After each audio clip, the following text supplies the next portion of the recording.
Ava şevhat çavên min li te geriyan, tîrêjek ji dûr ve ruhê min şewitand.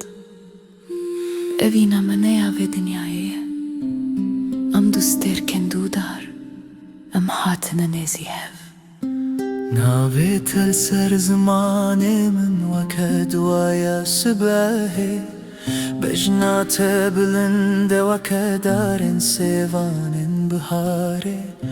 Ez ê li pey te bim, li çiyan û li deştan, kedera me bi hev rehat nivîsandim li ser perên teyran.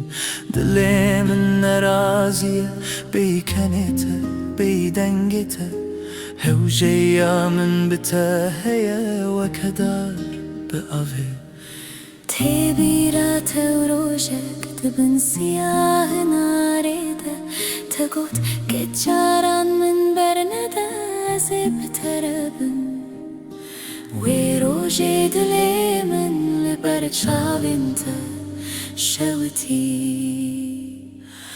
Evîna stêrkên dûdar agirê bêdawî, tu ji min dûrî lê nêzî ruhê minî. Bila dinya xerab bibe, bila her tişt biçe, tîna te di nav xwîna min de. Tu qet naqede, tu herî ku rahiya dilê minî, hemû jiyana minî. Evîna stêrkên dûdar, tu ya herî pîroz.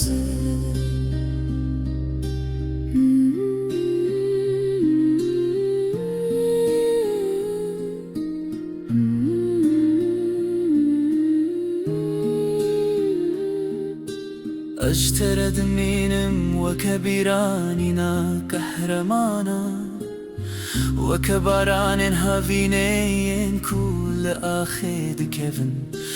Ger rojek min winda bibî li ezman binêre, ez ê wekî heyvê rêya te rûnî bikim di şevê de.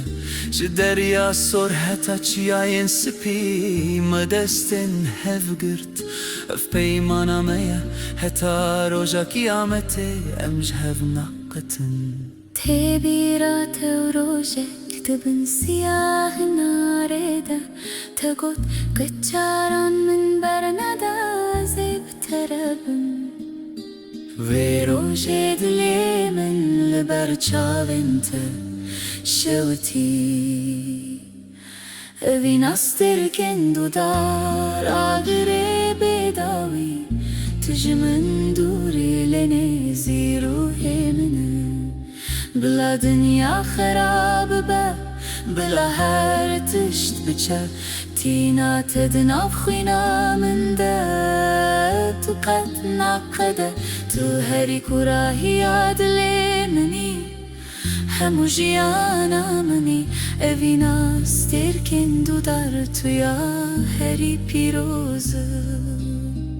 Evîna stêrkên dûdar agirê bêdawî, tu ji min dûrî lê nêzî ruhê minî.